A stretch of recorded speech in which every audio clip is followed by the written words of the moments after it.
It's kind of been a long time coming, I feel like, for us to connect like we have in the past year.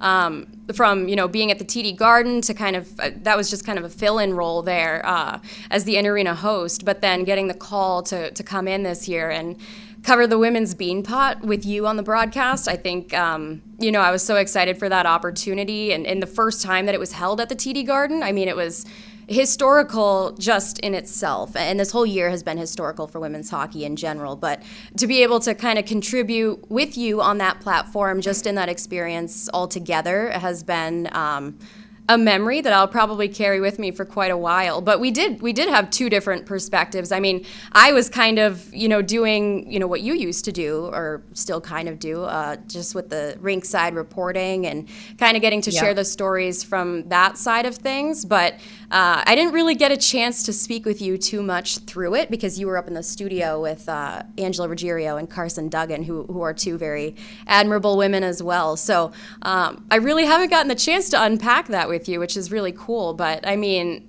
that experience for me was amazing. And to see the women get to play in that kind of spotlight and to play with that kind of visibility, and to have, the lower bowl was filled in the TD Garden as well, and even some of the upper bowl as well. So it was kind of emotional altogether. But for you to see that and to see it come together in that light, what was it like for you in the studio?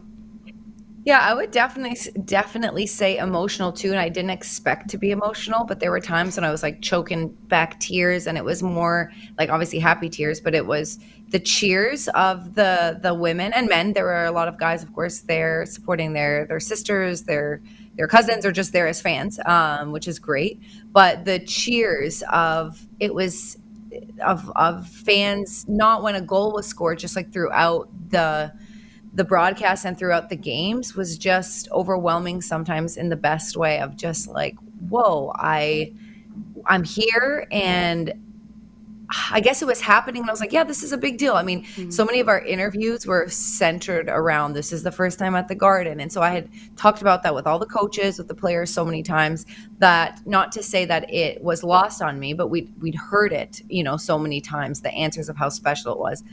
And so that was obvious. But then being there, I had like goosebumps for just the amount of people who were just pumped and excited for like the future of women's sports. And it definitely made me feel great to be a part of. But I want to jump in quick and say you did an excellent job. And I don't want to make this a love fest, but I think you did an excellent job down at the rink, but throughout the broadcast.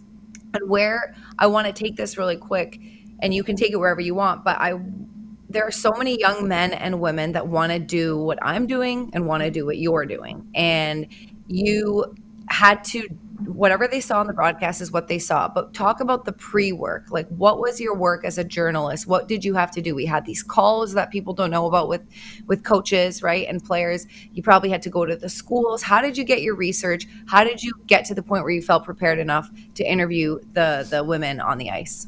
Yeah, that's a great question. And you mentioned the emotion as well. I think when I got into the reporter pit that, you're very familiar with, it was the national anthem. And I remember looking out across the ice. We had these, mystical blue lights on. It kind of made this like mystical atmosphere. And I remember I teared up, and I had a live hit coming up in a few moments, and I just remember thinking like, oh my gosh, take a breath, calm down, you can't be crying on air. But it was just such a surreal moment, and to look out and to see the teams on the ice where they belong, it was just super cool. And I've had the pleasure of being able to incorporate a little more women's hockey just kind of in my arsenal this year.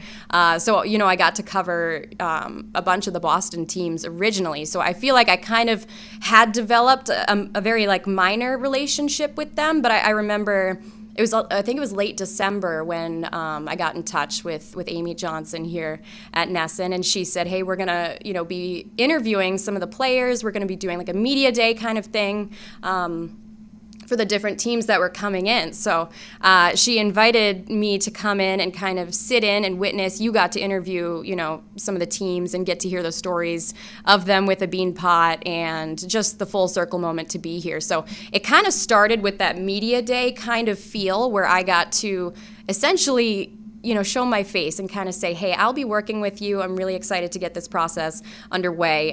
So that was great. And I got the chance to kind of, film a couple packages with a voiceover. So I got to learn about the team initially right off the bat. And then as the semifinals rolled along, we were at Harvard for this one. And I would say the coach calls are so beneficial when it comes to our preparation. And this was happening during the regular Hockey East season for myself. So not only was I having games on Friday, Saturday to prepare for, but I was also, doing the semifinals, the finals of the Beanpot. So my midweek work schedule really spiked. And there were some times where I was like, just glued to my planner.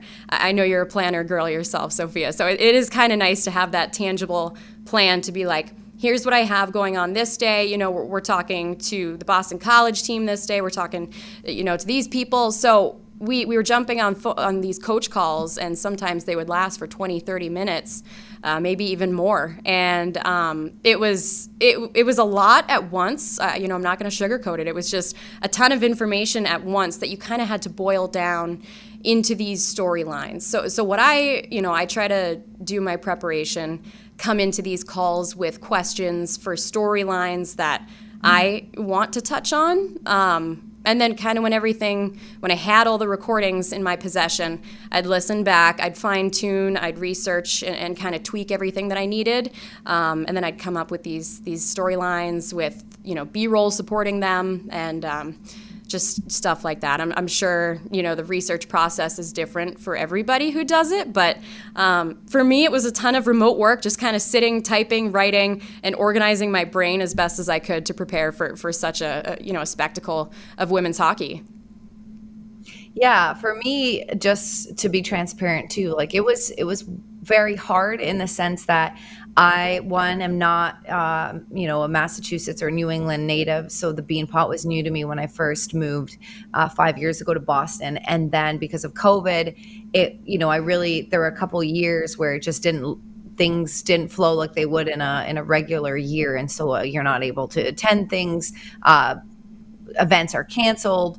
And so it wasn't until the last couple of years that I started to pay attention and learn about the history of the Beanpot on the men's and women's side. But again, this is happening in the middle of the Bruins season, which is my main job. And so the amount of attention and focus when I wasn't working it, I just didn't give it as much as I would if I was covering it. So this year, covering it for the first time, it was a big learning curve to me. And I just want people watching and listening, knowing that that will happen throughout your career. Even though I've been doing this for, 10, 15 years, it's still a big learning curve because it's new teams, new faces, new names. And for me, it was definitely learning how to organize my brain with which, making sure I got the coach paired up with the team, the right coach with the right team, the right captain with the right team. And that sounds very basic, but I just want, fans to know that doesn't matter your experience, that helps with nerves. The experience will help with nerves, but when it comes to knowledge and information, it can be new, even if you're 10 years in the business or 1 year in the business. And for me, I'm looking forward to doing it again next season and doing a much better job. I feel a little critical of myself where I was like, I felt a little nervous or unsure because what my focus was making sure I got the facts, the stats, the names right. And now that there's a year under my belt, when you're around people and you're seeing them face to face, it's just so much easier to remember the stories they tell you. And so now I think this year I'm not going to have to worry about associating with, what story did this coach tell me versus that. That should be, 1 year under my belt should be better. And I could focus on just more the broadcast and being a little bit more natural. I look back and I'm like, damn, I was stiff or I was in my own head.